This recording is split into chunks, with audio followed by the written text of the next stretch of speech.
Welcome to the deep dive. Today, we're digging into hypothesis testing. Right. Think of it as a neat way to figure out if a belief you have about a whole population is, well, plausible based on just a sample. Exactly. It's about using data to test an idea. And you sent over some great stuff, the core concepts, plus this case study about a light bulb company. Yeah, they were trying to improve bulb reliability. Historically, 70% passed their tests. So our mission today, unpack how they used hypothesis testing to see if a new process actually made a difference. Let's do it. It's a structured way to see if the evidence is strong enough rather than just, guessing. Okay, so where do we start? It seems like it begins with setting up two competing ideas. Correct. You have the null hypothesis first. Think of it as the default, the status quo. So for the bulbs, that would be Yeah.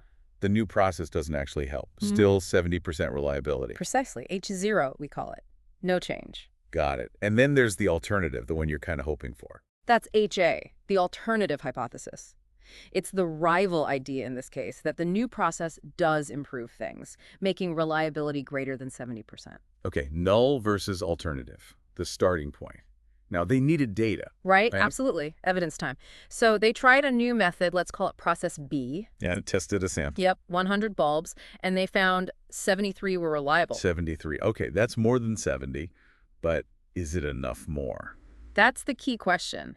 If process B was really no better, if the true rate was still 70%, what's the probability of getting 73 or more reliable bulbs just by chance? Okay, and the answer was The calculation gives about 0.30 or 30%. 30%. That feels not that unlikely, actually. Exactly. It suggests that even if the process didn't improve, getting 73 reliable bulbs isn't some super rare event. So the evidence isn't really strong enough to ditch the no change idea for process B. Okay, so process B was kind of inconclusive. Did they try again? They did. With process C, another 100 bulbs tested, And the result? this time 81 reliable bulbs. 81. Okay, that feels more significant. What did the probability look like there? Now it gets interesting. The probability of getting 81 or more reliable bulbs, if the true rate was still just 70%, it drops way down How low? to about 0.01 or just 1%.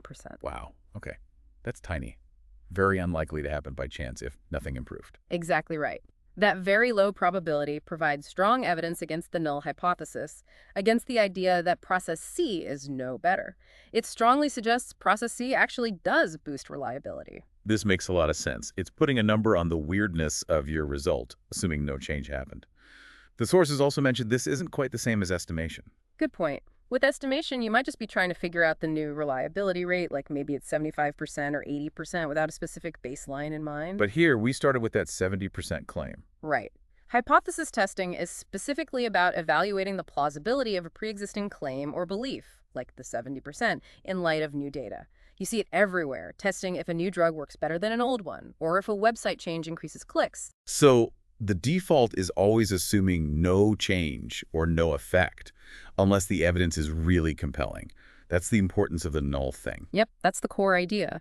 You assume H0 is true, and you only reject it if your data looks really unusual under that assumption. And we use something called a test statistic to help decide. We do. It's a value calculated from the sample data, like it might combine the sample size and the observed rate that we compare against a critical value or use to find that probability, the p-value. Okay, but we can still make mistakes, Yeah. right? Like concluding a process works when it doesn't. Absolutely. There are two main error types we worry about. Type I error is rejecting the null hypothesis when it's actually true, a false positive. Like saying process C works when it really doesn't. Maybe we just got a lucky sample. The false alarm. Yeah, And the chance of that is called alpha. correct. Then there's type 2 error. That's failing to reject the null hypothesis when it's actually false. So missing a real improvement, like maybe process B did have a small effect, but our test wasn't powerful enough to detect it. Precisely. A misdiscovery. The probability of that is called beta. Okay, errors. Got it. What about this one-tailed versus two-tailed thing? The delivery time example was mentioned. Right, that just depends on your alternative hypothesis, HA. Are you looking for a change in a specific direction or just any change? So if the manager suspected delivery times were longer than 5 days, that's one direction. Exactly. That's a one-tailed test. You only care if it's greater than 5. And two-tailed. That's if you're testing if something is just different, like Is the average length of lumber simply not 8.5 meters? Could be longer, could be shorter. You're looking in both tails of the distribution. And the choice depends on the question you're asking beforehand, not what the data looks like after. Crucial point. Yes, the hypothesis dictates the type of test. And, quickly, the link to confidence intervals. Yeah, there's a connection. A confidence interval gives a range of plausible values for the true parameter, like the true reliability rate. If the value stated in your null hypothesis, like our 70%, falls outside that confidence interval, Then that's another way to see you've got evidence against the null. pretty much, yeah, they're conceptually linked. Okay, so wrapping up, the big picture is hypothesis testing gives us this formal framework. We use sample data to challenge or support a claim about a larger population. The bulb example really showed how different levels of evidence lead to different conclusions. Exactly. It helps us make decisions based on evidence, not just intuition, moving beyond a gut feeling. So here's something for you, the listener, to chew on. Think about all the claims you run into daily. This supplement boosts energy, or X strategy increases productivity. How could you mentally apply hypothesis testing principles? What's the implied no change assumption? What evidence would actually convince you? And what hidden assumptions might be lurking underneath those everyday claims? That's your deep dive thought. Thanks for joining us.